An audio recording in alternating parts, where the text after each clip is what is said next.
We have, let me introduce Kalan. He is a internal recruiter from Beachbody, and he will give us a brief market overview, and we can ask some questions about the market from his perspective. That would be interesting. Here we go. Please, welcome. Thank you. I love the picture there, Adrian. I feel like I got to do the dance. Anyway. Is it you? Pretty much, right? Can you hear me okay? Yeah. All right, awesome. Thank you guys for having me, Jeannie and Dennis. Appreciate being here. I'm excited to actually learn. I've had the fortunate pleasure of doing technical recruitment for the last 7 years. 2 years here in the LA market. I've worked for IMAX, Universal Music Group, eHarmony, and now Beachbody. So I've been consulting with some of the bigger players, if you will. So I want to give you guys what I'm seeing. I'm not the expert. I'll leave that to all you fine folks.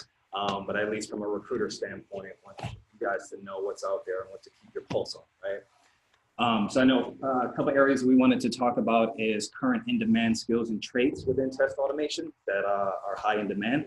I know with this big SDED automation phenomenon that seemed to really take off in maybe like 5 years ago, I think it's been around for the last decade. There's this huge push for programming, automation, and testing. So I'd say you have to hop on board with that and really kind of fine tune your programming skills and get into some of the programming languages that are in demand now. I know Dennis asked me what he thought was kind of the hotter languages to get into. Immediately I thought Java, I thought Python, I thought Ruby. I really didn't think .NET. People aren't really dealing with .NET here in LA or Silicon Valley. But those would be a few. And then, there's a big push for pure programming within automation. So utilizing development practices, developing the tests before you actually test them. And then there's a huge drive for running scripts continuously. So there's this constant testing pattern that people want to get in, especially as it relates to continuous integration, continuous development. Some popular frameworks or modern day tools within automation, you're seeing a lot of Selenium, Appium, Robot Framework, companies trying to convert to pure Java, even if they don't have that in place already.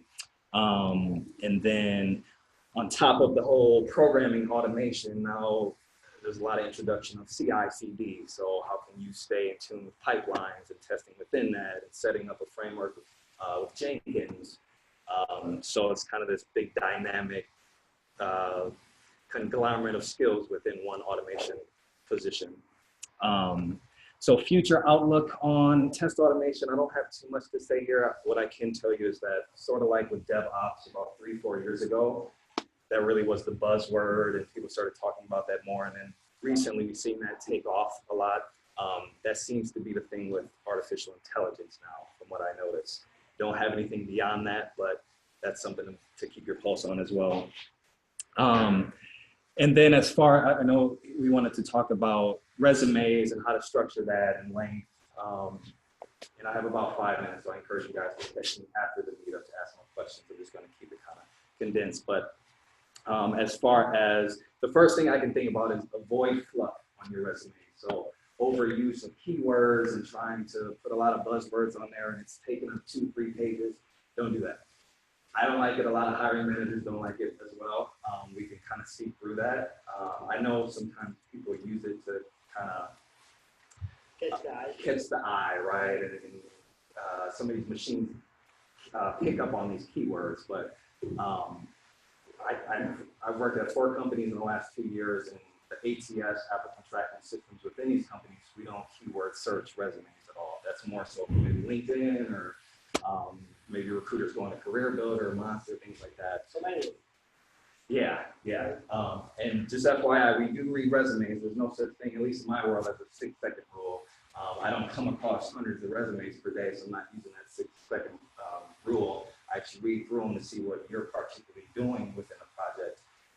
I want to know how you contributed. I want to know the success rate of that project, and overall what the team contribution was. What's the length for resume? I would say I know people always tell me that they get certain advice over the years from recruitment professionals. Here's what I think. If you're maybe below the 5 to 7 year mark, then I think definitely it should stay to 1 page. But if you're beyond that, I have no problem with a 2-pager, even 3-pager, as long as that first page is really eye-popping, right? So show me some significant contributions you made or accomplishments you made. Paraphrase your tech skills. Do me a favor, do not put in technology that you haven't used in years, right? That's also fluff. You're gonna come in for an on-site interview, and we're gonna do some deep analysis as to if you know that or not. So it's to your benefit to get rid of that. Just kind of save time. So overall, if a person is not senior, right, you would recommend to keep in 1-page resume. Correct. Right? Yes. Yes. Excellent. Thanks. And then I would say, as far as spelling, so I've been dealing a lot with leads and seniors and managers, and it's amazing how much I see misspelled. And a lot of the companies I work for look for certain communication at that level, and that is also nonverbal. So please, please, please, I know you are adding to your resume over time. You don't necessarily go back to look and rephrase things, but take the time to do so. Invest in a resume builder. Just pay the $50 to come up with a template or just someone to look at it. It'll go a long way. And then let's see. Yeah, I think I'll leave it at that for now. And we can. Are you hiring anybody? Yes, I'm hiring. So this person you can chat with him. I assume they're alive.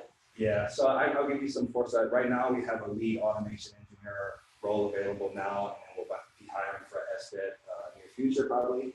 We'll be looking for automation engineers mid next year as well. So we get to network now, get in front of me, and for me to have the pleasure meeting you and let's keep a relationship. Actually, one more question, Mike, about what you can say for people who transition from manual QA to automation, right?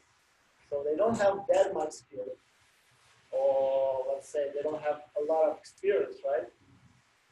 Do you have those people? That gets tough. So It does get tough, yeah. If we can see how proactive you are with the automation, we might take a step, but really it's So tough. What would you recommend in order to kind of boost up their chances of getting hired? Good question. Very good question. Just being as proactive as you can, honestly, and doing appropriate networking, such as what you're doing now. I don't know of any formal education you can go through, but it is kind of tough to convert into enterprise level company if you haven't had that automation experience before. So let me think about that further. I'm gonna get a better answer to you guys. all right, thank you very much. Thank you.